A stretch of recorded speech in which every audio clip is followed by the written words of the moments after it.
There's an amazing passage. I mean, hey, it's the Bible. It's full of amazing passages, like seriously great stuff. If it was a plot in a movie today, they'd never come up with some of this stuff. But here's an interesting little passage about Elisha, a prophet in the Old Testament. And it says this, and I'm in 2 Kings 13, it says, "And Elisha died and was buried." That's a good thing to do, if you're dead. And it says, "Now Moabite raiders used to come every spring.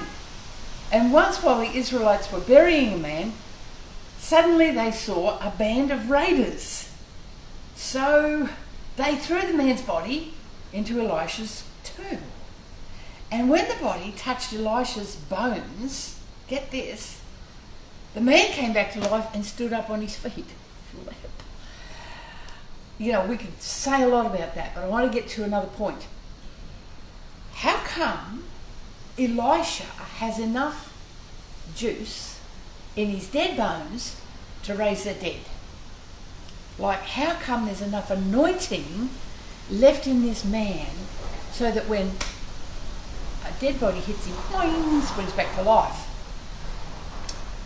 So I looked at this and I'm thinking, what happened there? Because we're supposed to deposit and pass things on before we go. We're supposed to pass on the anointing and impart to others and all this kind of stuff. And yet here's Elisha, he took it all to the grave with him.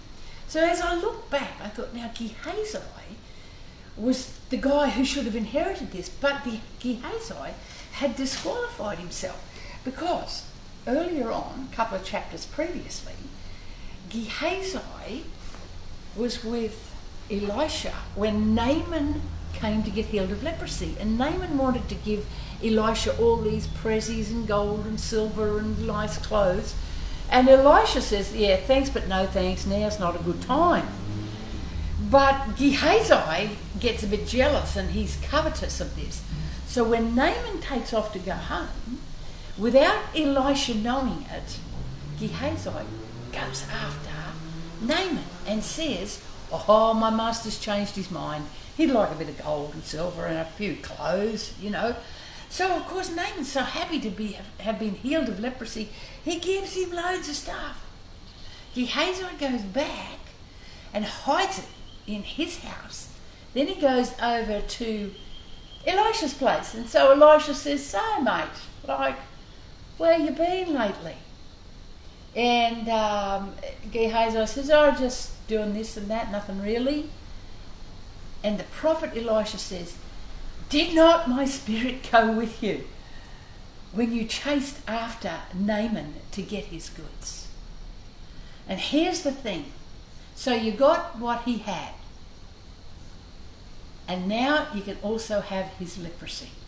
Because you're no good to me if you're more interested in money, self-promotion and whatever else than what you are interested in being aligned and walking in the ways of the Lord. So, here's the trick. This guy, Gehazi, he actually dies as a leper. Not a good look for someone. But then, when it comes time for Elisha to pass on what he had, he's looking around and the one who was to have received it is unable to carry the anointing of God. And so he just takes it all to the grave with him.